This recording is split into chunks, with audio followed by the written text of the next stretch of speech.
जय श्री राधे।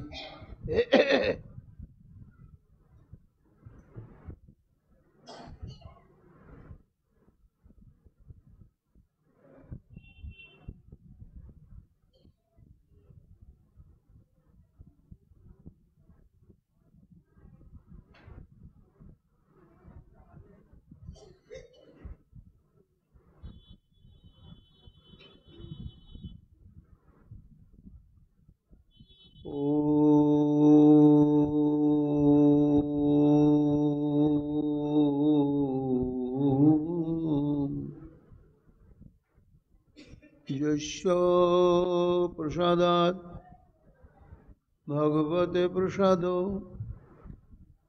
यस्य प्रसादान्न गति कुतयपि ध्ययं स्तुवंस्तस्य यशस्त्रिशन्धं वन्दे गुरोश्री चरणरविन्दम् गौर कृपा घनीभूतं प्रभुं श्री हरिनंदनं मम जीवन सर्वस्व भक्त्यानौमि पुनः पुनः राधा कृपामयवपुं श्री गुरुदिनतारकं प्रभुं श्री गौर गोपालं भक्त्यानौमि पुनः पुनः अजानुलंबित भुजौ कनकावदातौ संकीर्तनैकपितरौ कमलायताक्षौ विश्वाम्भरौ द्विजवरौ जुगधर्मपालौ वन्दे जगत्प्रियकरौ करुणावतारो आनंदलीलामय विग्रहाय हेमावदिव्यच्छविसुन्दराय तस्मै महाप्रेमरसप्रदाय चैतन्यचन्द्राय नमो नमस्ते निरानन्दमिदं सर्वं प्रेमानन्दस्पदीकृतं जेन तां सततं वन्दे नित्यानन्दं जगद्गुरुं श्री अद्वैत नमस्तुभ्यं कलिजन कृपानिधे गौरी प्रेम प्रदानाय श्री सीतापतये नमो लादिनी स्वरूपाय गौरांग सुहृदाय च भक्त शक्ति प्रदानाय गदाधर नमस्तुते प्रणमामि श्रीवासं तमहद्दं पंडितं मुदा श्री गौरांग कृपा पात्रं कीर्तनानंदमानसं गौरी प्रेम प्रदावैव सर्वत्र समदर्शिने नारायण सुताय च श्रीमन्नरोहरये नमो बर्हापीड विरामं मृगमदतिलकं कुण्डलाक्रान्तगण्डं कञ्जाक्षं कम्बुकण्ठं स्मेतसुभगमुखं सादरन्यस्तवेणुं श्यामं शान्तं त्रिभङ्गं रविकरो वसनभूषितं वैजयन्त्या वन्दे वृन्दावनस्थयुवतिशतवृतं ब्रह्म गोपालबीजं नमो नलिननेत्राय वेणुवाद्यविनोदिने राधाधर सुधापानं शालिने वनमालिने हे कृष्ण करुणा सिन्धु दीनबन्धु जगत्पते गोपेश गोपिका कांत राधा कांत नमस्तुते मुखं करोति वाचालं पुंगुं लंघयते गिरिं यत् कृपा तमहं वन्दे परमानंद माधवम तप्त कांचन गौरांगी राधे वृंदावनेश्वरी वृषभानुसुते देवी तं नमामि हरिप्रिये महाभावस्वरूपातं कृष्णप्रिया वरीयसी प्रेम भक्तिप्रदे देवी राधिका तं नमाम्यहम् वन्दे नन्दाव्रजस्त्रीणां पदरेणुमभिघ्नसौ यशां घुरि कथोद्गीतं पुनाति भुवनत्रयम् अचतुर्वदन ब्रह्मा दिवाहुरपरो हरि अभालोचन शंभुर भगवान बदरायणी जंग प्रभयन्तमनुपेतमपेतकृतं द्वैपायन विरह कातरयजुहावो पुत्रेति तन्मया तरवयोभिनेदुस्तं सर्वभूतहृदयमुनिमानतस्मै तमादिदेवं करुणनिधानं तमालवर्णं सुहितावतारम् अपारो संसारसमुद्रसेतुं भजामहे श्रीभागवतस्वरूपं वञ्चाकल्पतरुभ्यश्च कृपासिन्धुभ्येव च पतितानां पावनेभ्यो वैष्णवेभ्यो नमो नमो जय रूप सनातन भट्ट रघुनाथ श्रीजीवी गोपाल भट्ट दास रघुनाथ भक्ति भरे बंदी छय गोसाईर चरण जहाँ हईते विघ्न नाश अभीष्ट पूरण जय गौर भक्तवृंद गौर जादेर प्राण सबे मिले देह मोरे निताय गौर भक्ति दान निताय गौर हरि बोल निताय गौर हरि बोल निताय गौर हरि बोल जय जय निताय गौर हरि हरि बोल। शयने किशोरी सपने किशोरी किशोरी नयन तारा जीवने किशोरी मरणे किशोरी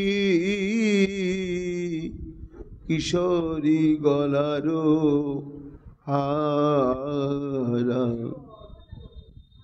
किशोरी बिखने नबाची पराने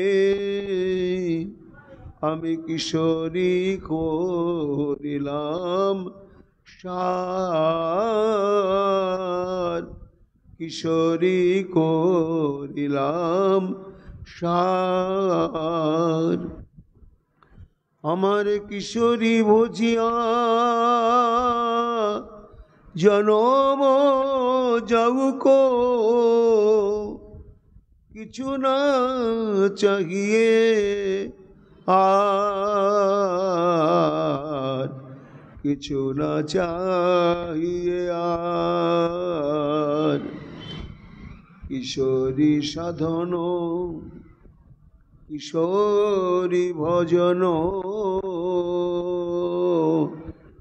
কিশোরী কল্পতরু আবার কিশোরী নামেতে উপাসনা হবে কিশোরী জগত গুরু কিশোরী জগত গুরু কিশোরী ভজনে থাকি বৃন্দাবনে, কিশোরী পুরাবে আস, কিশোরী পুরাবে আস। কহে নর হরি বুঝিলে কিশোরী, ব্রজভূমে হবে বাস, তার ব্রজভূমে হবে বাস। জয় শ্রী রাধে। মন্যে কৃষ্ণঞ্চ রামঞ্চ প্রাপ্তাবিহ সুরোত্তমং সুরানাং মহোদর্থায় গর্গস্য বচনং যথা। সর্ববেদান্ত সার নিখিল পুরাণ চক্রবর্তী সচ্চিদানন্দ বিগ্রহ আমার প্রাণ গোবিন্দের শব্দ ব্রহ্মময় মূরতি শ্রী শ্রীমদ্ ভাগবত মহাপুরাণে দশম স্কন্ধে 46তম অধ্যায় ধারাবাহিকভাবে উদ্ধব সন্দেশ প্রসঙ্গ বর্ণনা করছেন পরমহংস চূড়ামণি শ্রীল সুখদেব গোস্বামী পাদ। এই শ্রবণ অঙ্গটি হচ্ছে ভজনের প্রথম এবং শেষ অঙ্গ। শুনতে হবে, শুনতে শুনতেই অনর্থ নিবৃত্তি, নিষ্ঠা, রুচি, আসক্তির অতি, প্রেম পর্যন্ত পাইয়ে দেবেন এই শ্রবণাঙ্গ ভক্তি। সুখমণি বলছেন, মহারাজ নন্দ মহারাজ একের পর এক কৃষ্ণের যে সর্বচিত্তাকর্ষক মাধুর্য, যা ব্রহ্মাণ্ডে হয় না এবং হবার নয়, সেই মাধুর্যের কথায় বর্ণনা করছিলেন বারবার। উদ্ধব ভুলতে পারি না তার ওই মুখের মিষ্টি হাসি, অঙ্গ প্রত্যঙ্গের নিটোল নয়ন আকর্ষক গঠন,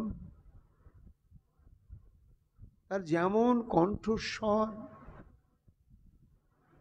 আর তেমনি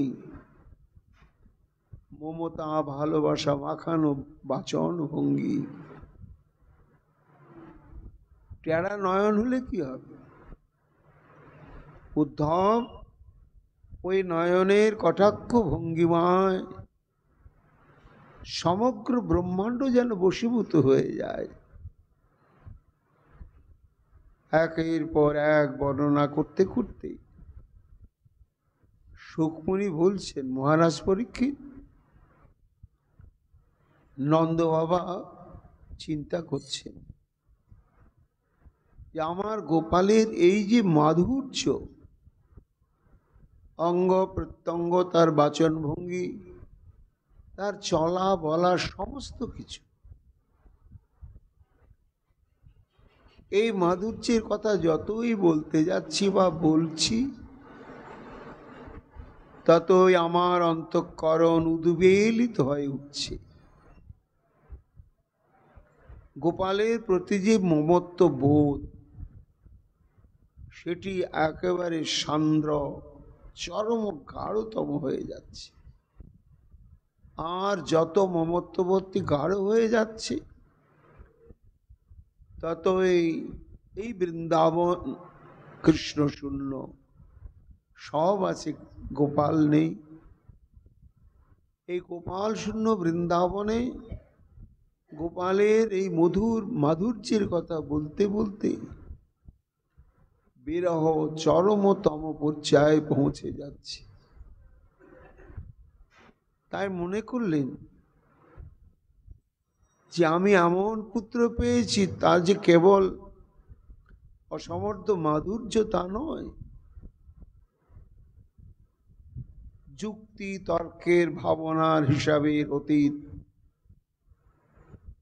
তার অত্যাশ্চর্যজনক মহা ঐশ্বর্য। সুখমণি বলছেন, নন্দ বাবা চিন্তা করলেন, এতক্ষণ তো গোপালের মাধুর্যের কথাই বলছিলাম, আর বলতে গিয়ে হৃদয়ের বেদনা আরো দুর্বিষহ হয়ে উঠছে। এইবার তার ঐশ্বর্যের কথা যদি আমি একটু কীর্তন করতে থাকি, তাহলে হয়তো সেই বেদনা অনেকটা প্রশমিত হবে। তাই ধীরে ধীরে কৃষ্ণ এবং বলরাম তারা রক্তে মাংসে গড়া মানব শিশুর মতো, কিন্তু তারা মানব শিশু নয়। জানো তো, মন্যে কৃষ্ণঞ্চ রামঞ্চ প্রাপ্তাবিহ সুরোত্তম। আমার অনেক চিন্তা করে করে আমার গোপাল এবং বলদেব সম্পর্কে এটাই আমি স্থির সিদ্ধান্ত অনুভব করেছি যে এরা মানব আকৃতি ধারণ করে মানব সমাজে, মানবের পরিবারে, মানব পিতামাতাকে আশ্রয় করে জন্মগ্রহণ করেছে, কিন্তু আসলে এরা মানব নয়। কি বটে? সুরোত্তম, উত্তম সুর। অর্থাৎ এরা দুজনই হচ্ছে দেবতাগণের মধ্যে সর্বশ্রেষ্ঠ দেবতা। হয়তো প্রশ্ন করবে উদ্ধব, এরা যদি সর্বশ্রেষ্ঠ দেবতাই হবে, তা দেবতাদের ধাম তো স্বর্গ, স্বর্গ থেকে দেবতা হয়ে মর্তের ভূমিতে কেন নেমে এসেছেন? এটা হয়তো তুমি প্রশ্ন করবে উদ্ধব, কিন্তু তার উত্তরটা শোনো। তারা যে স্বর্গের দেবতাগণের মধ্যেও অন্যতম শ্রেষ্ঠ দেবতা, তবে এই মরণশীল মর্তলোকে তাদের আগমনের কারণটা কি? সুরানাং মহদর্থায়, অর্থাৎ দেবতাগণেরই কোনো মহান উদ্দেশ্য স্বার্থ সাধনের জন্যই তারা এই গোপপল্লীতে জন্মগ্রহণ করেছে। উদ্ধব, তুমি যদি বলো যে বাবা এটা আপনার পুত্র, আপনি পিতা হয়ে বলতে পারেন, নিজের ছেলেকে দেখে ইনি ভগবান, ইনি মহাপুরুষ, অনেক কিছু বাবা বলতে পারে, কিন্তু তার অনুমোদন, তার সমর্থন তো কোনো শাস্ত্রজ্ঞ বিদগ্ধজন যদি করেন, তবেই তো সেই উক্তিটা যথার্থ হবে। উদ্ধব, তুমি হয়তো মনে মনে ভাবছো যে আমার পুত্র বলে আমি বাড়িয়ে বাড়িয়ে বলছি, তা নয়। গর্গস্য বচনং যথা, আমি কোন ছাড়, সমগ্র ভারতবর্ষের মধ্যে জ্যোতিষ শাস্ত্রে যিনি পারঙ্গম জ্যোতিষ তত্ত্ববেত্তা, গর্গাচার্যই এই মন্তব্যটি করেছেন। মহারাজ, তোমার এই পুত্র সাধারণ পুত্র নয়, এ 4 যুগে মহৎ উদ্দেশ্য সাধনের জন্য আবির্ভূত হয়। এইবার তোমাদের ঘরে আবির্ভূত হয়েছে। এই জন্যই আমার চিন্তাধারা আর গর্গাচার্যের মন্তব্য দেখো একেবারে মিলে গেল। আহা, যদি বলো যে নন্দ বাবা আপনার কৃষ্ণ বলরামের মধ্যে এমন কি বিশাল ঐশ্বর্য দেখলেন, আর সেই ঐশ্বর্য প্রকাশ দেখে তাদেরকে শ্রেষ্ঠ দেবতা মনে করলেন, এটা যদি তুমি প্রশ্ন করো তাহলে তার উত্তর শোনো। তুমি হয়তো দেখেছো তপ কংস নাগাযুত প্রাণং মল্লৌ গজপতিং যথা অবধিষ্টাং লীলৈব পশুনিব মৃগাধিপ। চিন্তা করো, একই দিনে কংস, কেমন কংস, নাগাযুত প্রাণং, নাগ শব্দে হস্তি, অযুত মানে 10,000, 10,000 বলবান হস্তির বল একা কংসের মধ্যে ছিল। আর এত শক্তি তার মধ্যে আছে, এই আত্মবিশ্বাসী ছিল। এই জন্য তার নিশ্চিত বিশ্বাস ছিল যে কৃষ্ণকে ষড়যন্ত্র করে হত্যা করা হবে। যদি সমস্ত ষড়যন্ত্র ব্যর্থ হয়ে যায় তো আমার হাতে ও মুক্তি পাবেই না। কংসের মধ্যে এইরকম একটা আত্মবিশ্বাস ছিল। তারপরে দেখো মল্লৌ, চানুর আর মুষ্টি, এরাও কম ছিল না। এদের দুজনার মধ্যেই 10,000 হস্তির শক্তি ছিল। তারপরে গজপতি, কুবলায়াপীড় নামক যে মত্ত হস্তি, ওই হস্তিটারও একাই তার মধ্যে 10,000 হাতির শক্তি ছিল। অস্ত্র নয়, শস্ত্র নয়, তারা কিন্তু বীর নয়, পালোয়ান নয়, কুস্তিগীর নয়, যোদ্ধা নয়, সাধারণ গোপপল্লীর বালক। কিন্তু দেখো প্রথমে কুবলয় পীর দু ভাই মিলে হরিবোল করে দিলে, দন্ত সমুৎপাটিত করে রক্তাক্ত কলেবরে প্রবেশ করলে ক্রীড়াঙ্গনে। সবাই তো চানুর মুষ্টিকের সঙ্গে মল্লযুদ্ধ করবে কৃষ্ণ বলরাম, এটা ভাবতেই পারছিল না। কিন্তু দেখো পরিণাম কি হলো, চানুর মুষ্টিক নিহত হয়ে গেল। সর্বশেষ হলো কংস। এই যে 10,000 হাতির শক্তি সম্পন্ন বলশালী কংস, তারপরে তোমার কুবলায়াপীড়, চানুর মুষ্টি, এদেরকে যে নিহত করলে আমার গোপাল এবং বলাই, কেমন ভাবে, লীলৈব পশু নিব মৃগাধিপ। মৃগাধিপ মানে হচ্ছে সিংহ, পশুর রাজা। তা পশুর রাজা যেমন জঙ্গলে সাধারণ পশুকে অবলীলাক্রমে হত্যা করে, কোনো কষ্ট হয় না আর দীর্ঘক্ষণ সময় লাগে না। তা যেমন বনের পশুরাজ যে কোনো পশুকে অত্যন্ত সহজভাবেই নিহত করে, ঠিক তেমনি কৃষ্ণ বলরাম ওই কুবলায়াপীড়, চানুর মুষ্টিক এবং কংসকে অবধিষ্ঠা একেবারে হাসতে হাসতে মতো করে দিলে, কি করে সম্ভব?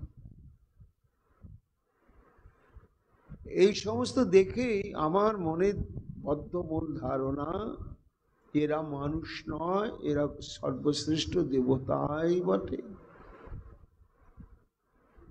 দেবতাদের কার্য সাধনের জন্য এসেছে। কেন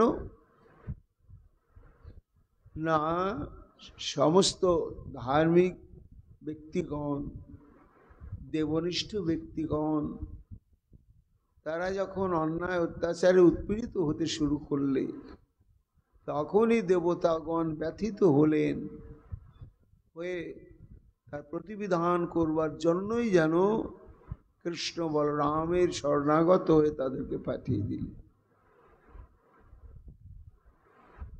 এই দেখো, কি সাধারণ ছেলে, সাধারণ ছেলে নয়। এইবার তারপরে ধরো আরো একটি ঘটনা। তালত্রয়ং মহাসারং ধনুর্যষ্টি পিবে ভরাট ভবঞ্জয়ী কেন হস্তেন সপ্তাহম অদধাত গিরি। একের পর এক মথুরাতে কৃষ্ণ বলরাম যে ঐশ্বর্য প্রকাশ করেছিলেন, নন্দ বাবার সম্মুখে ফুটে উঠল। স্ফূর্তিতে যেন দেখতে পাচ্ছেন কৃষ্ণ বলরাম প্রবেশ করেছে ধনুর্যজ্ঞে আমন্ত্রিত। কেমন ধনুর্যজ্ঞ না, ভোজ বংশের অতীত কাল থেকে এক দৈব প্রদত্ত অতীব বিশালকায় ধনু ছিল। আর ধনুটা হচ্ছে দেবংশ, তার মধ্যে অনেক অলৌকিক শক্তি রয়েছে। এই জন্য তার নিত্য পুজো পাঠ হতো, মন্দিরের মধ্যে সংরক্ষিত ছিল। এবং এই ধনুটি ছিল ভোজ বংশের প্রাণ সত্তা স্বরূপ। এদের একটা বিশ্বাস ছিল যে যতদিন আমরা ধনুর আরাধনা করব, ততদিন কোনো ক্ষেত্রে আমাদের পরাজয় হবে না। নিত্য পুজো হতো, তার ছাড়াও বছরে একবার বিশেষ পুজো হতো, হোম যজ্ঞ। এবং যেহেতু ওটা ধনু, সেহেতু ওর বাৎসরিক একটা অনুষ্ঠানে নানা রকম মল্ল ক্রীড়া, ধনুযুদ্ধ, নৃত্য, সঙ্গীত ইত্যাদি ইত্যাদি নানা প্রসঙ্গ নিয়ে উৎসব উদযাপন করা হতো। এইবার সেই ধনুর্যজ্ঞে যখন আমন্ত্রিত হয়ে আমার কৃষ্ণ এবং বলরাম ওরা মথুরায় প্রবেশ করলে, তখন তত পৌরাণ পৃচ্ছমান ধনুষ স্থান অচ্যুত। অক্রূরের মুখে সমস্ত ঘটনাই তো শ্রীকৃষ্ণ জানতে পেরেছিলেন। কংসের অন্তরে ষড়যন্ত্রের খবর। আগে ধনুর যজ্ঞ হেতুটা হচ্ছে ধনুটাই ভাঙতে হবে। তার লীলাটা কেমন ছিল না, তারা তো মথুরা কোনোদিন দেখেনি, আসেনি। তাতে বিশাল রাজধানী শহর, সমস্ত আকাশ ছোঁয়া গগনচুম্বী প্রাসাদ অট্টালিকা একই রকম। কোথায় আছে সেই বিশাল ধনুর মন্দির কে জানে। তাই খোঁজাখুঁজির দরকার হলো না। তত পৌরাণ পৃচ্ছমান, কৃষ্ণ বলরাম সেই পুরীর মধ্যে মথুরা পুরীতে প্রবেশ করে সমস্ত ভব্য লোকজনকে জিজ্ঞাসা করতে শুরু করলেন, যেখানে বিশাল ভোজবংশের আরাধিত ধনুর মন্দিরটা কোন দিকে রয়েছে, আমরা একটু দর্শন করব। তখন পুরবাসীগণ তাদের দিকে দেখেই, আহারে এরকম মানুষ সুন্দর হয়? তারা যেন আর সহযোগিতা করে একেবারে হাতে ধরে দেখিয়ে দিলেন। তস্মৈন প্রবিষ্ট, পাহাড় চারিদিকে, আকাশ ছোঁয়া মন্দির, আর মন্দিরের ভেতরে একটা বিশাল স্বর্ণবেদী, আর স্বর্ণবেদীর উপরে বৃহৎ আকৃতি বিশিষ্ট ধনুকটা খুব যত্ন করে সংরক্ষণ করা আছে।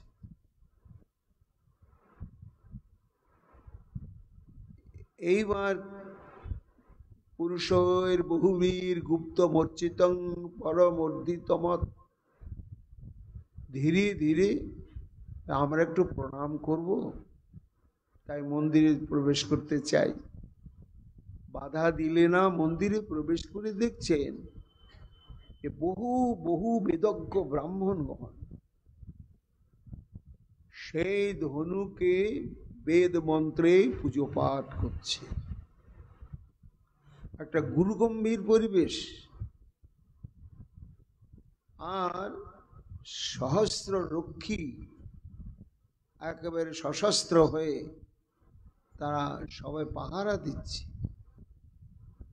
এবং পরম মর্ধিমত, সেই ধনুটা খুবই খুবই ঐশ্বর্যাত্মক, মণি মুক্ত দুর্লভ রত্নের দ্বারা খচিত। কৃষ্ণ তখন ধীরে ধীরে ধনুর কাছেই যাচ্ছে। সর্বনাশ, ওইখানে কেউ যায় না। তোমরা যেও না, যেও না, যেও না, বাহ্যমান নিভি, সবাই নিষেধ করছে, কিন্তু কৃষ্ণ কারো নিষেধই শুনলেন না। প্রসচ্চ ধনুরাদদে, সরাসরি গিয়ে সেই ধনুটাকে তুলে নিলেন, হাতের মধ্যে তুলে নিলেন। কত বড় ধনু ছিল না, তালত্রয়ং মহাসারু ধনুর্যষ্টি বিবেট ভারাত। তালত্রয়ং অর্থাৎ 3টি তাল গাছ যদি জোড়া দেওয়া হয় তাহলে কত বড় হয়। এবার শাস্ত্রে আবার তাল গাছের একটা মাপও বলে দেওয়া আছে। একটা প্রমাণ সাইজের তাল গাছ, সেটি হচ্ছে তাল যষ্টি হস্ত প্রমাণক পরিণত তালবৃক্ষ। একটা পূর্ণবয়স্ক তাল গাছ, তার দৈর্ঘ্য হবে 60 হাত। এটা প্রাচীন শাস্ত্রে রয়েছে। এইরকম 60 হাতের যদি একটা তাল গাছ হয়, 3টি তাল গাছ মানে 3 × 6 = 18, 180 হাত লম্বা ছিল সেই ধনুটা, এবং সেই রকম স্থূল ছিল, আর তেমনি ছিল মহাভার। সবাই তো বাধা দিচ্ছে, ওদিকে যেও না, যেও না। কার কথা কে শোনে? বাহ্যমাননে কৃষ্ণ পরশ ধনুরাধ, ধনুটা তুলে নিলেন। করেন বামেন সলীলাম উদ্ধৃতম, অবলীলাক্রমে বাচ্চা ছেলেরা যেমন পাটকাঠি হাতে তুলে নেয়, তাতে কোনো কষ্ট হয় না, ঠিক বাঁ হাত দিয়ে অত 180 হাত লম্বা আর সেই রকম স্থূল ধনুটাকে তুলে নিলেন। নিয়ে সজ্জং যা কৃত্বা নিমিষণ পশ্যতা, তখন তাতে জ্যা আরোপ করলেন, অর্থাৎ ধনুটাকে বাঁকিয়ে রজ্জুটা বাঁধলেন। বেদে নিরাং বিকৃষ্য প্রভঞ্জ মধ্যত যাতে ক্ষুদণ্ডং মদকুর্য উরুক্রম, অর্থাৎ মদকরি যথেন্দু দণ্ডং প্রভঞ্জ, মত্ত খ্যাপা হাতি যেমন অবলীলাক্রমে একটা ইক্ষু দণ্ডকে মুট করে ভেঙে দেয়, তেমনি শ্রীকৃষ্ণ ওই 180 হাত লম্বা তেমনি স্থূল মহাভার আর নানা রকম ধাতুর দ্বারা নির্মিত, তাকে ঠিক মাঝামাঝি জায়গায় একেবারে ভঙ্গ করে দিলেন। আর যেই ভেঙে দিয়েছেন, এত ভয়ঙ্কর শব্দ হলো, মথুরা কেঁপে উঠল ভূমিকম্পের মতো। সঙ্গে সঙ্গে কংস বললে, কি হলো, কি হলো, কি হলো? এক দুধ ছুটতে ছুটতে গেলে, মহারাজ সর্বনাশ। আরে যাদের মুখে দুধের গন্ধ, মাতৃস্তনের গন্ধ, কি অদ্ভুত শক্তি! এতদিনের ভোজ বংশের আরাধনার সম্পত্তি, সে ধনুটাকে অবলীলাক্রমে ভেঙে দিল। বলে, সর্বনাশ, এ তো মহা অনর্থ, ভোজ বংশে তো মহা বিপদ ঘনিয়ে এলো। নন্দ মহারাজ বলছেন, উদ্ধব, এত বড় ধনুটাকে যে বাম হাতে ধরে অবলীলাক্রমে জ্যা লাগিয়ে সেটাকে যে ভঙ্গ করে দিলে আমার গোপাল, এটা কি কোনো মানব শিশু পারে? পারে না। একমাত্র দৈব শক্তি, দেবতাগণই অলৌকিক অলৌকিক কার্য সাধন করতে সমর্থ। এই সমস্ত ঘটনাকে কেন্দ্র করে আমার গোপাল এবং বলদেব চন্দ্র যে মানুষ নয়, এটা আমার মনে একেবারে বদ্ধমূল ধারণা। এছাড়া আরো শোনো উদ্ধব, এটা তো মথুরার ঘটনা, কিন্তু তার আগে যখন ওরা আরো ছোট ছিল, তখন এই বৃন্দাবনে তুমি দেখোনি, কানে শুনেছ কিনা জানি না, কিন্তু আমরা তো স্বচক্ষে দেখেছি। যদি বলো কি দেখেছেন? প্রলম্ব ধেনুক অরিষ্ট তৃণাবর্ত বকাদয় দত্তা সুরাসুরজিত হতা জেনে হলিলয়া। ভয়ঙ্কর শক্তিশালী অসুর প্রলম্বাসুর, ধেনুকাসুর, অরিষ্টাসুর, তৃণাবর্ত, বকাসুর, এরা কেমন শক্তিশালী জানো? সুরাসুরজিত, অর্থাৎ ব্রহ্মাণ্ডে যত অসুর রয়েছে, আসুরিক শক্তি প্রয়োগ করেও এই প্রলম্বাসুর, ধেনুকাসুর, অরিষ্টাসুর, তৃণাবর্ত আর বকাসুর কিচ্ছু করতে পারে, এবং দেবতারা পর্যন্ত এদেরকে পরাভূত করতে পারেন। এই জন্য বলশালী দানবগণ এদের কাছে পরাভূত, দেবতাগণও পরাভূত। তাহলে এদের শক্তি কত ছিল চিন্তা করো উদ্ধব। কিন্তু আমার কৃষ্ণ বলরাম অবলীলা ক্রমে এই সমস্ত অসুরদের নিধন করে ফেলল। চোখে দেখা প্রলম্বাসুর কি ভয়ঙ্কর, কি বিশাল, কি মহাশক্তিশালী, ছদ্মবেশে প্রবেশ করেছিল। উবাহু কৃষ্ণ ভগবান শ্রীদামনং পরাজিত বৃষভ ভদ্র সেনস্ত প্রলম্ব রোহিণী সুতম। একের পর এক অসুর ধ্বংস হয়ে যাচ্ছে। প্রলম্বাসুরকে ডাকলে কংস। প্রলম্বাসুর খলখল করে হেসে বলছেন, মহারাজ, এতদিন আমাকে ডাকেননি কেন? প্রথমেই আমাকে ডাকার প্রয়োজন ছিল, তাহলে এতগুলো আমাদের বন্ধু অসুরগণ প্রাণ হারাতো না। একবার অনুমতি দাও আমাকে, দেখো আমি কি করি। কংসের আদেশ নিয়ে প্রলম্বাসুর চিন্তা করলে, এই অসুর সেজে গেলে এদেরকে কিচ্ছু করা যাবে না, ছদ্মবেশে চালাকি করে যেতে হবে। তাই আড়াল থেকে দেখছে পরিবেশটা কি না, ধেনুগণ তৃণক্ষেত্রে বনের আনন্দের তৃণভক্ষণ করছে, তাই কৃষ্ণ বলরামের আর কোনো ব্যস্ততা নেই, সবাই মিলে বলছে ভাই খেলা হোক। তো খেলার দুটো দল হবে, একটা বলরামের দল আর একটা কৃষ্ণের দল। খেলাতে হার জিত হবে, যারা জিতবে তারা কাঁধে উঠবে, আর যারা হারবে তারা কাঁধে নেবে বইবে।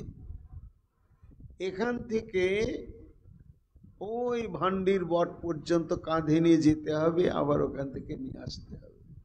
যারা হেরে যাবে আর যারা জিতবে তারা তো কাঁধে উঠবে। এখন যখন ভাগাভাগি, তখন কৃষ্ণের দিকে আর কেউ হতে চায় না, কেননা সবাই জানে যে কৃষ্ণ হেরেই যাবে, হেরেই যাবে, হেরেই যাবে। খেলাতে কোনোদিনও জিততে পারে না, আর ও হেরলে তো সবাইকে কাঁধে বইতে হবে। এখন প্রলম্বাসুর দেখলে এই সুযোগ, এইবার আমি যদি গোপশিশু রূপ ধারণ করে যাই, কি করব না, এই সেই কৃষ্ণ কংসের মহাকাল, একেবারে দুর্জয়, কেউ পারেনি ওকে কিছু করতে। কাজে আগেই ওর সঙ্গে লড়াই করা যাবে না। এই জন্য আমি গোপশিশু রূপ ধারণ করে আগে কৃষ্ণের দলে ভর্তি হব, তাহলে কৃষ্ণ হেরে যাবে। নিতাই গৌর হরি বল, নিতাই গৌর হরি বল। হা প্রভু, হা নিতাই চাঁদ, জয় মহাপ্রভু, জয় মহাপ্রভু, জয় গৌর সুন্দর, জয় প্রভু, রাধে রাধে।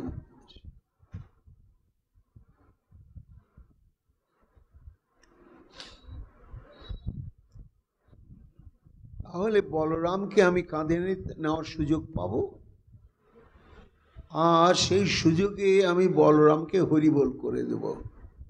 বলরামকে যদি আমি আগে হরিবোল করে দিই, তাহলে কংসের মহাকাল ওই কৃষ্ণকে আর পরাজিত করতে, হত্যা করতে আমার বেগ পেতে হবে না। এই চিন্তা করে প্রলম্বাসুর গোপশিশুর রূপ ধারণ করে কৃষ্ণের দলে ভর্তি হয়ে গেল। কৃষ্ণ চিনতে পারলেন, কিন্তু না চেনার ভান। ও সখা, তোমার নাম কি গো? বাহ, তুমি কোথায় ছিলে? খেলবে? এসে কার দলে হবে? তোমার দলে হব। বাবা, নাও। খেলা আরম্ভ হয়ে গেল। খেলতে খেলতে এখন কৃষ্ণের দল হেরে গেল। তখন হেরে গেল, তখন আর উপায় নাই। বলরাম বলছে কাকা কানায় হেরে গিয়েছিস, এবার কাঁধে নিতে হবে। তা কে কাকে কাঁধে নিয়ে বংশী বট পর্যন্ত যাচ্ছেন? উবাহু কৃষ্ণ ভগবান শ্রী দমনং পরাজিত, যিনি সর্বশক্তিমান অজেয়, তিনি হেরে গেলেন, পরাজিত হলেন। হয়ে গিয়ে এইবার তার ভাগে পড়ল বলরামের পক্ষ অবলম্বন করেছিল শ্রীদাম, হেরে গিয়েছে কৃষ্ণ। বলরাম বলছে কানায় তুই আমাকে নিতে পারবি না, আমি ভারী বেশি, তুই শ্রীদামকে কাঁধে নিয়ে বংশী বট পর্যন্ত চল। তাই উবাহু কৃষ্ণ ভগবান শ্রীদামং পরাজিত। কৃষ্ণ পরাজিত হয়ে এইবার শ্রীদামকে কাঁধে নিয়ে দৌড়াচ্ছে। বৃষভং ভদ্রসেনস্তু, বৃষভ নামক সখা, সে কানাইয়ের দলে হয়েছিল, সেও হেরে গিয়েছে। এবার বলরাম দলের ভদ্রসেনকে কাঁধে নিয়ে দৌড়াচ্ছে। আর কৃষ্ণের দলে যোগ দিয়েছিল প্রলম্বাসুর, এবার হেরে গিয়েছে। প্রলম্বাসুরের ভাগে পড়েছে বলরামকে কাঁধে নিয়ে যাওয়া। আর মনে মনে প্রলম্বাসুর ভাবছে এটাই তো আমি চাইছিলাম। এইবার কাঁধে নিয়ে তো চলছে, এখন ভান্ডির বট অবধি যেতে হবে, গিয়ে তো ওখানে নামিয়ে দিতে হবে। কিন্তু অবিসজ্জং মন্যমান কৃষ্ণং দানব পুঙ্গব বহন দ্রুততরং প্রাগাদ বররুণত পরম। প্রলম্বাসুর বলরামকে কাঁদিনি দৌড়াচ্ছে, দৌড়াতে দৌড়াতে ভান্ডির বট পার হয়ে আর নামানোর কথা নাই। সখাদের সঙ্গে থাকলে তোকে কবজা করতে পারবো না, একা একা আড়ালে নিয়ে চলে যেতে হবে। তো যখন ভান্ডির বট পার হয়ে ঊর্ধ্বশ্বাসে দৌড়াচ্ছে বলরামকে কাঁধে নিয়ে, তখন কি হলো? তমোদ বহন ধরণী ধরেন্দ্র গৌরবম মহাসুর বিগত রয় নিজং বপু স্বস্থিত পুরট পরিচ্ছদ বভৌ তরিদুমান উরুপতি বাড়ি মাবুদ। বলরাম মহাভারত আর প্রকাণ্ড সুমেরু পর্বতের ন্যায় আরো বেশি ভার হয়ে গেল। তখন ভান্ডির বট পার হয়ে যাওয়ার পরে আর বইতে পারছে না। শেষে মনে করলে, ও বলরাম বোধহয় আমাকে চিনতে পেরেছে, চিনতে পেরে আমি যাতে ওকে বহু দূরে নিয়ে গিয়ে কোনো অনর্থ সৃষ্টি করতে না পারি, তার জন্য ভয়ঙ্কর ভার হয়ে গেল, আর আমি বইতেই পারছি না। ক্রমে ক্রমে প্রলম্বাসুরের গতিটা একেবারে স্তব্ধীভূত হয়ে গেল। তখন হয়ে গেল প্রলম্বাসুর পেছনে তাকিয়ে দেখছে যে কোনো গোপ বালক আর পেছনে নেই, তারা অনেক দূরে ভান্ডি বটে সেখানে রয়ে গেছে, একা শুধু বলরাম। এই মহাভার হয়েছে বলে দাঁড়া। তখন প্রলম্বাসুর তার আসল মূর্তিটা প্রকাশ করল। আকাশ ছোঁয়া ভয়ঙ্কর কৃষ্ণ বর্ণ মূর্তি, আর স্বর্ণ অলঙ্কারের দ্বারা তার সমস্ত অঙ্গ প্রত্যঙ্গ আচ্ছাদিত। দেখে মনে হচ্ছে কালো মেঘে বিদ্যুৎ চমকাতে থাকলে সে মেঘটাকে যেরকম দেখতে মনে হয়, প্রলম্বাসুরকে দেখে ওই রকমই মনে হচ্ছে। নিরীক্ষ তৎ বপুর লম্বরে চরৎ প্রদীপ্ত দৃগ ভ্রুকুটি তট উগ্র দংষ্টকম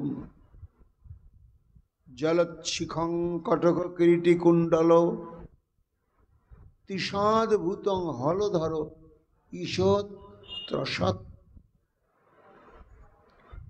বলরাম দেখছে, আরে এ তো সখা নয় আমাদের, আকাশ ছোঁয়া মূর্তি, আর একেবারে তার জলোচ্ছিখ, প্রত্যেকটি কেশ দিয়ে যেন অগ্নিশিখা বেরোচ্ছে। আর কি ভয়ঙ্কর তার দন্তসমূহ, যেমন অলঙ্কার বৈভবের শেষ নেই, তেমনি তার ভয়ঙ্কর ভীতিপ্রদ মূর্তিটাও চিন্তার বিষয়। দেখে ঈষৎ ত্রসৎ বলরাম একটু ভয় পেয়ে গেলেন, একা আমি, আর এই বিশাল দানব, কি হবে না হবে। তারপরে নিজেকে সামলে নিলেন। তথাগত স্মৃতির উভয় রিপুং বল, মুহূর্তের মধ্যে বলে, আমি বলাই, এটা তুমি কোন, তোমার এত বড় বুকের পাটা। বিহায় স্বার্থমেব হরন্ত মাত্মনম হৃষাহন ছিরসী দৃঢ় মুষ্টিনা সুরাধিপ গিরিবিব বজ্র রংহসা। সঙ্গে সঙ্গে চুলের মুঠো ধরে শিরের উপরে বলরাম এমন মুষ্টির আঘাত করতে লাগবে। দেখে কি মনে হচ্ছিল, সুরাধিপ যেমন দেবরাজ ইন্দ্র সমস্ত পর্বতের গণের উপরে ক্রোধান্মত্ত হয়ে বজ্র নিক্ষেপ করলে যেমন হচ্ছিল পর্বতের দশা, ঠিক বলরামের মুষ্টির আঘাতে আঘাতে প্রলম্বাসুরের সে অবস্থা। স আহত সপতি বিশীর্ণ মস্তক, আহত হয়ে তার মস্তকটা বিদীর্ণ হয়ে গেল। মুখাদ বমন রুধিরম অপস্মৃত অসুর, মুখ দিয়ে গল গল করে রক্ত বমন হতে শুরু করে। ভয়ঙ্কর শব্দ করতে করতে প্রাণ শূন্য হয়ে গিরির যথা মগবত আয়ুধা আহত, পর্বত সমূহকে যেমন বজ্রাঘাতে নিহত করার পরে পালক শূন্য বা ডানা শূন্য হয়ে পর্বতগণ যেভাবে ধরাতলে বিধ্বস্ত হয়ে পড়ে গিয়েছিল, বলরামের মুষ্টির আঘাতে প্রলম্বাসুর নিহত হয়ে উদ্ধার হয়ে গেল। নন্দ বাবা সেই ঘটনা বলছে, উদ্ধব ভুলি নাই, চোখে দেখা। আমার কৃষ্ণ বলরাম যদি সাধারণ মানুষ হতো, এটা কি পারত? তা পারত না। কৃষ্ণ বলরামের আর ঐশ্বর্যের কথা, ধেনুকাসুর, তাল বনে ধেনুকাসুর বাস করত তার জ্ঞাতি গোষ্ঠী সবাইকে নিয়ে। কি অবলীলাক্রমে বলরাম এবং আমার গোপাল ধেনুকাসুরকে নিহত করলে, তারপরে তার যত জ্ঞাতি গোত্র ছিল কাউকেই বাদ দিলে না, সব নিহত করে দিল। এইটি সাধারণ গোপবালকের দ্বারা কি সম্ভব? না না। এই জন্য চিন্তা করি যে এরা সে মহাদেবতাই বটেন। শুধু তাই নয়, উদ্ধব তার ঐশ্বর্যের কথা, বীর্যের কথা কত বলবো। তম আপততং সনিগৃহ্য শৃঙ্গয় পদাক্রমস্য নিপাত্য ভূতলে নিষ্পীড়য়ামাস যথার্থম্বরম কৃত্বা বিষাণেন জঘানস অপতৎ অরিষ্টাসু। সর্বশেষ কেশী দত্তের আগে এই অরিষ্টাসু বিশাল ষণ্ডের আকৃতি, শাড়ির আকৃতি, এত বড়ই তার দেহটা ছিল যে ষাঁড়ের পিঠের উপরে যে চূড়াটা থাকে, সে চূড়ার উপরে মেঘ ঠেকে যেত। সে যখন সমগ্র ব্রজমণ্ডলকে বিধ্বস্ত করবার জন্য আক্রমণ করলে, সমগ্র ব্রজবাসীগণ ভীত সন্ত্রস্ত হয়ে সব শ্রীকৃষ্ণের শরণাগত হয়েছিল। কানাই কানাই আমাদের রক্ষা করো। নন্দ বাবা বলছে, উদ্ধব ভাবা যায় না, সেই বৃষাসুর বা অরিষ্টাসুরের দেহ, তার পরাক্রম, তার গর্জন, তার ক্রোধ, আর ঘন ঘন তার আক্রমণের ভঙ্গি। কিন্তু আমার গোপাল একা,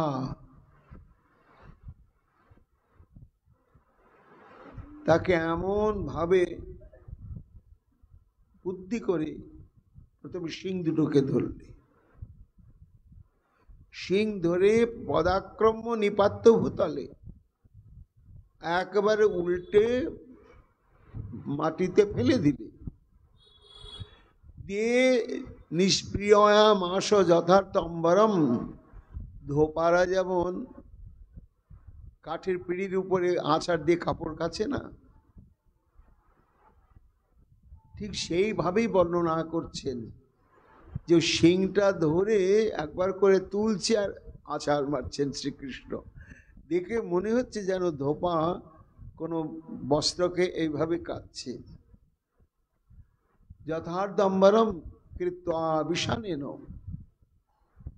তারপরে তার শিংটাকে উপরে নিলে জঘানস অপতৎ, তখন সে বিশাল শিংটা দিয়ে প্রহার করতে লাগলে একের পর উপর্যুপরি অরিষ্টাসুরকে। কি আশ্চর্য!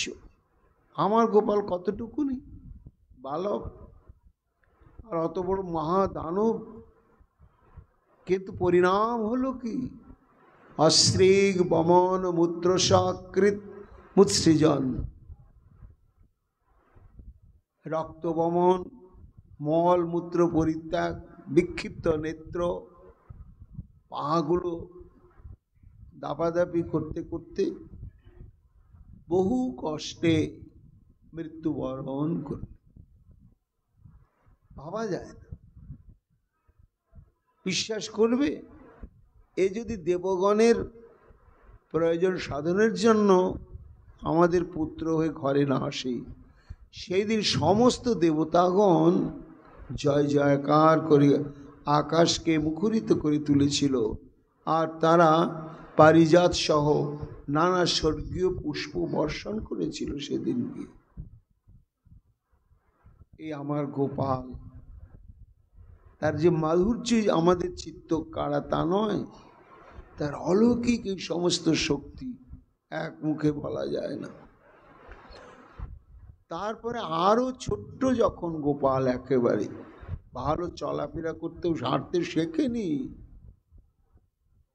সেই সময় তার পরাক্রম কেমন প্রকাশ করলে। তৃণাবর্ত শান্তরয় বাত্তার উপধর হরণ কৃষ্ণং নবগত গন্তু না স্বপ্নত পুরী ভারবত।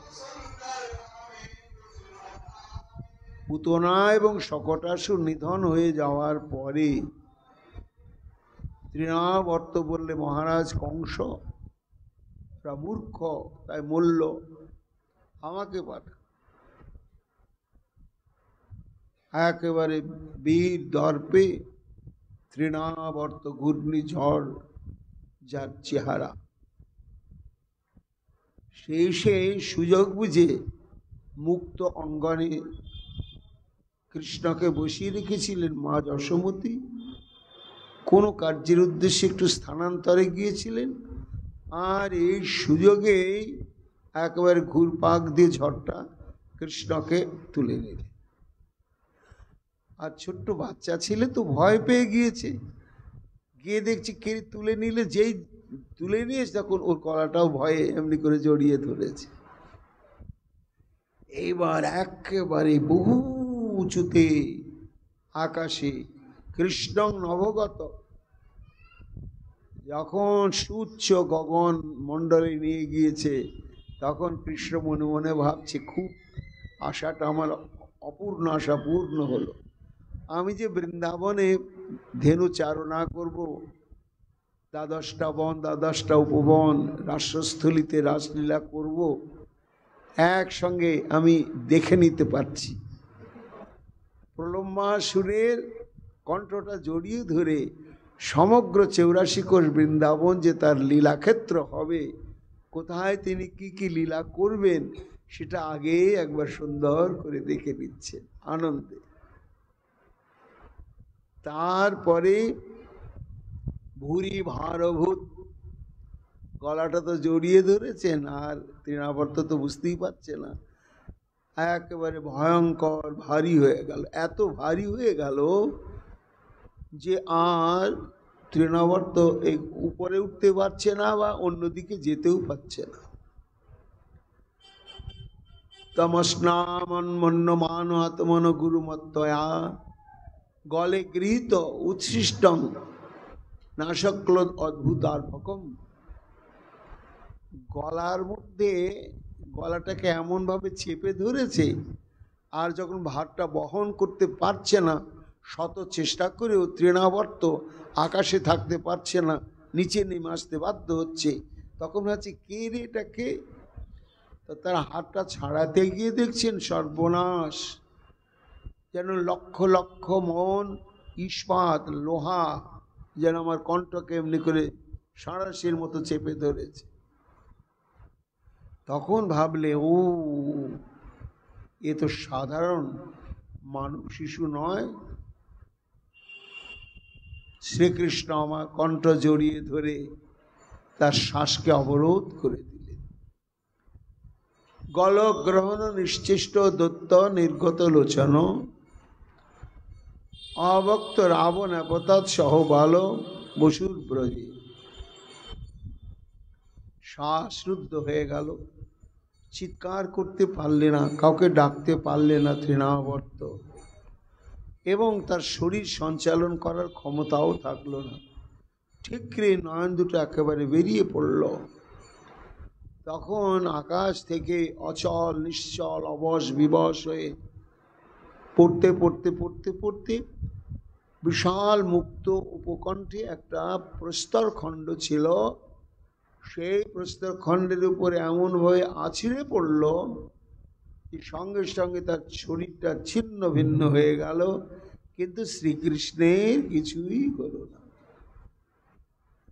তমন্তরিক্ষাৎ পতিতং শিলায়াং বিশীর্ণ সর্বাবয়ব করালম পুরা যথাং রুদ্র শয়ন বিদ্ধম স্ত্রয় রুদত দদৃশ সমেতা।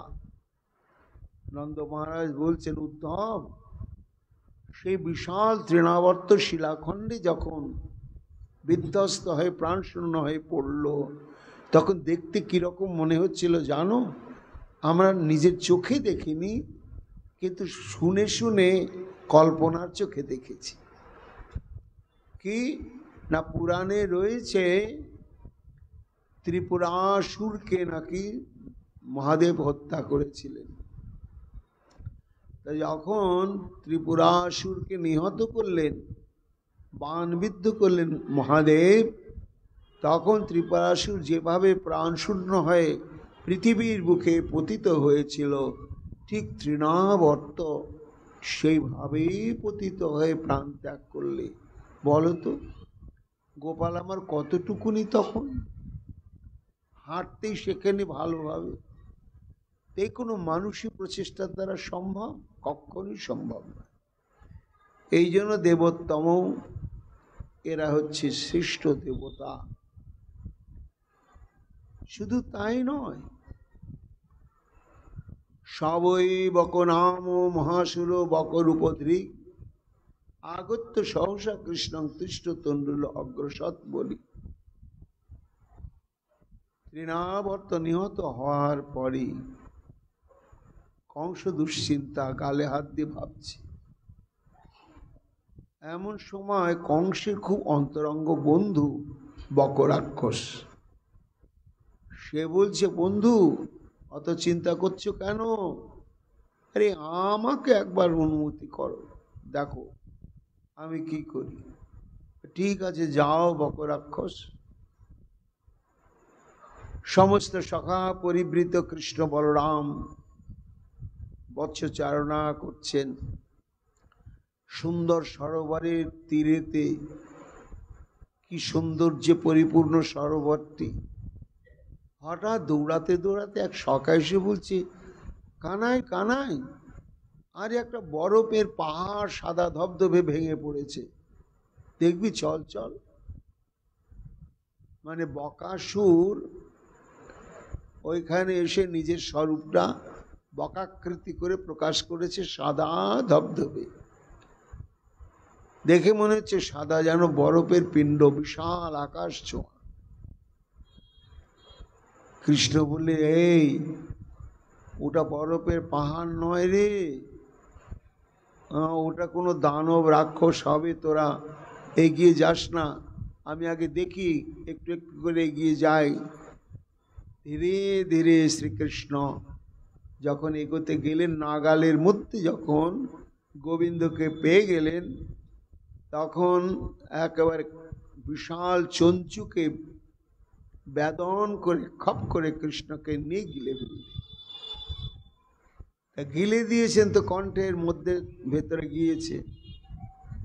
এই গিয়েছেন তং তন্মূলং প্রদহন্তম অগ্নিবৎ।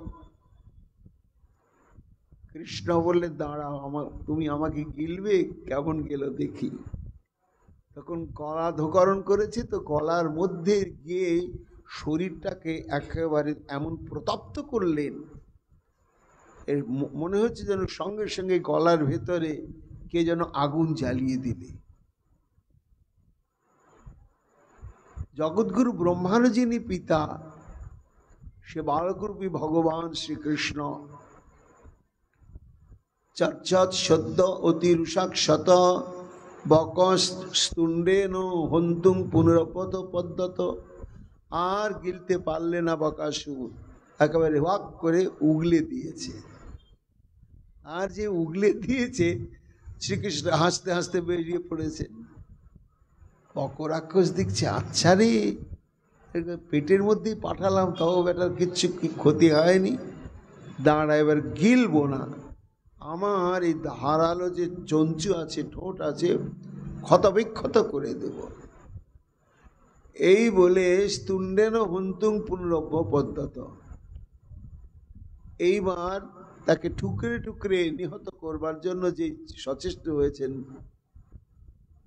তমাপতস্তংস নিগৃহ্য তুণ্ডয়োর দুর্ভাং বকং কংস সকং শতাঙ্গপতিং।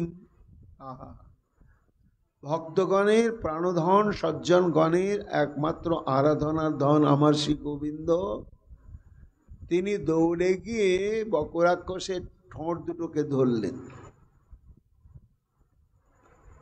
ধরে পশ্যৎসু বালেষু দদার লীলয়া, অবলীলা ক্রমে, কোনো কষ্টই হলো না, বেগ পেতেই হলো না, সব সখারা দেখছিল, তাদের চোখের সামনে একেবারে মুদাবহ বীরনোদ্দীপকোষাম,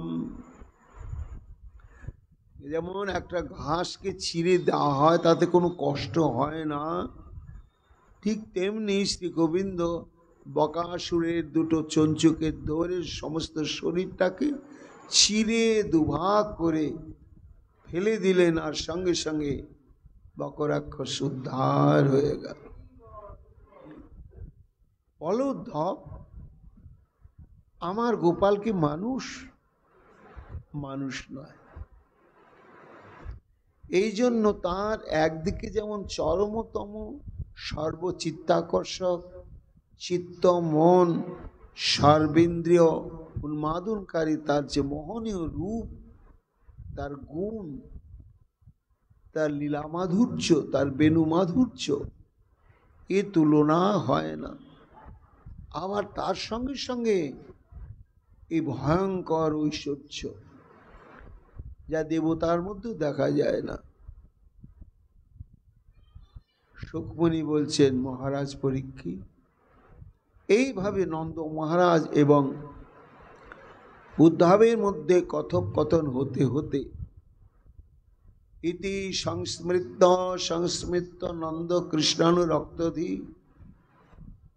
অত্যুৎকণ্ঠ অভবৎ তুষ্ণিং প্রেম প্রসর বিহ্বল। কতক্ষণ, যত বেশি বেশি কৃষ্ণ কথা বলা হয়, তত তত কৃষ্ণের আবেশটা ঘন হতে থাকে।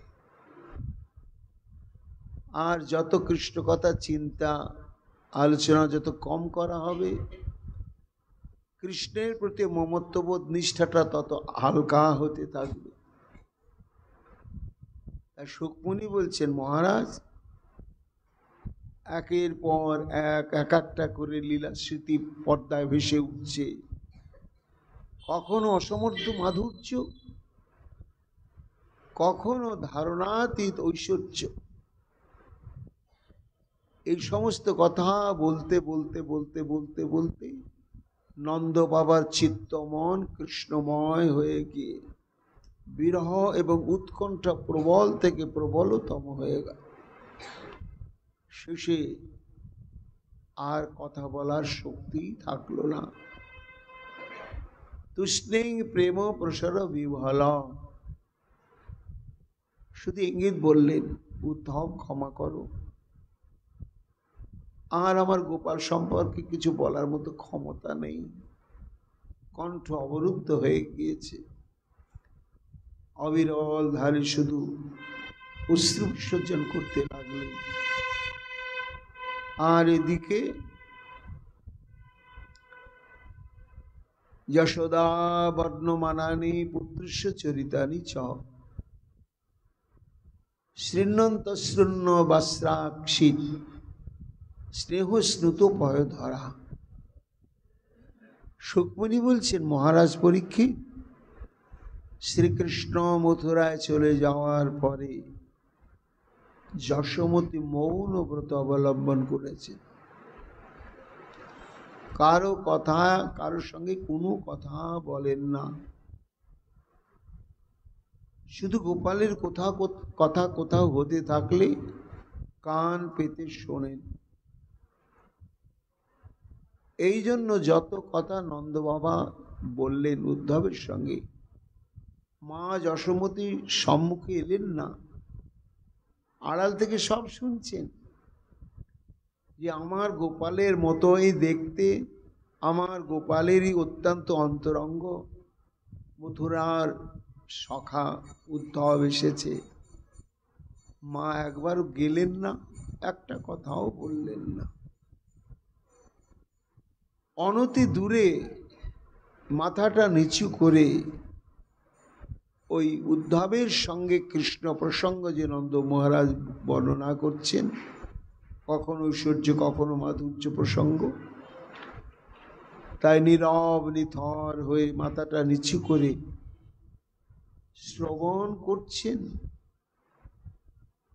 আর অশ্রু বন্যা বইছে,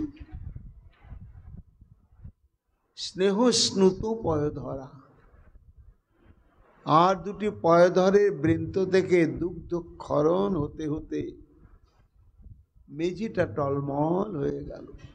বাৎসল্য প্রেম সিন্ধু উচ্ছ্বলিত হয়ে উঠেছে ওই কথোপকথন শ্রবণ করতে করতে। কিন্তু মা আমার কিছুই বলতে পারছেন না, নীরব নিথর হয়ে অনতি দূরেই বসে রয়েছেন। তয়োরিত্থং ভগবতে কৃষ্ণে নন্দ যশোদয় বিখ্যানুরাগং পরমং নন্দমাহ উদ্ধব মুদা। এতক্ষণ পর্যন্ত আমরা যে কথোপকথন শ্রবণ করলাম তার মূল বক্তাই হলো নন্দ মহারাজ। কখনো কখনো আকার ইঙ্গিতে বা একটা দুটো বাক্যের দ্বারা কিছু উত্তর দিয়েছেন, কিন্তু যে উদ্দেশ্যে শ্রীকৃষ্ণ উদ্ধবকে পাঠিয়েছেন পিতামাতার বিরহ ব্যাধিকে প্রশমন করবার জন্য গোপালের তত্ত্ব কথা বলে, সেই কথা এখনো বলা আরম্ভ হয়নি। সুকমণি বলছেন যে এমন যে গোপাল ব্রজবাসীদের একটু বেদনার্থ দশা দেখলেই নিজের জীবনকে বিপন্ন করে সেখানে ঝাঁপিয়ে পড়ে তাদের উদ্ধার করতেন, আর সমগ্র ব্রজবাসীগণ আজকে বিরহ সমুদ্রে প্রাণান্ত দশায় হাহাকার করছে, প্রাণে বাঁচবে কি বাঁচবে না। গোপাল কি বোঝে না সেটি? তাহলে অত বিপদ থেকে উদ্ধার করতে করতে এই বিপদে কেন উদ্ধার করতে আসছে না? তাহলে মথুরাবাসী কি জাদু করেছে? কোন প্রলোভনে গোপালকে বেঁধে রেখেছে? এই সমস্ত কথা চিন্তা করতে করতে ধৈর্য হারিয়ে ফেললেন মা যশোমতী এবং নন্দ মহারাজ। সুকমণি বলছেন বিক্ষানুরাগং পরমম, কৃষ্ণের প্রতি যে প্রেম এমন গাঢ় হতে পারে, হওয়া যায়,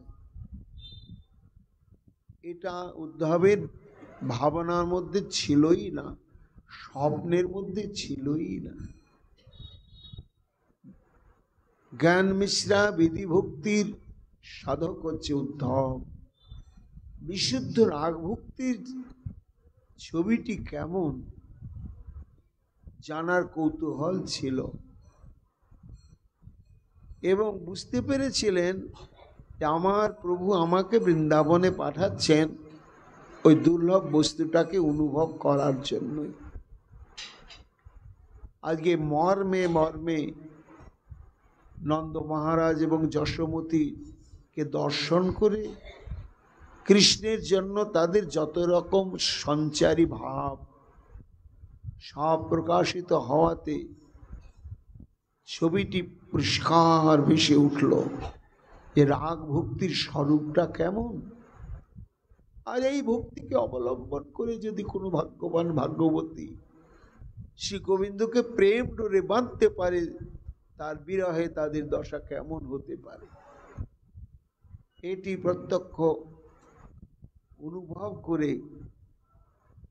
সুখমণি বলছেন মুদা একটু আনন্দ অনুভব করলেন। একদিকে যেমন চোখের জল বইছে, আর একদিকে হচ্ছে আনন্দ হচ্ছে। কেন? দুর্লভ দৃশ্য, কোটি কোটি জন্মের সৌভাগ্য সুকৃতি না থাকলে এই রকম কৃষ্ণ প্রেমানন্দী ভক্তের সঙ্গ দর্শন মিলে না, কখনো মিলে না। আজকে শ্রীকৃষ্ণের কৃপায় আমার সেই সৌভাগ্যটি প্রাপ্ত হয়েছে, এই বলে অন্তরে অন্তরে উদ্ধব একটু আনন্দিত হলেন।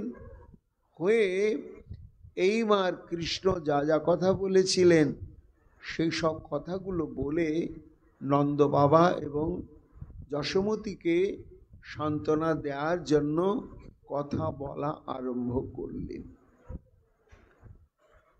কি কথা বললেন? কথার বক্তব্যগুলো কেমন ছিল? রসময় না তত্ত্বময়? আগামীকাল আমরা তার শ্রবণ কীর্তন করব। এখনকার মতো আমাদের উদ্ধব সন্দেশ প্রসঙ্গ এইখানেই বিশ্রাম লাভ করছে। নিতাই গৌর হরি বল।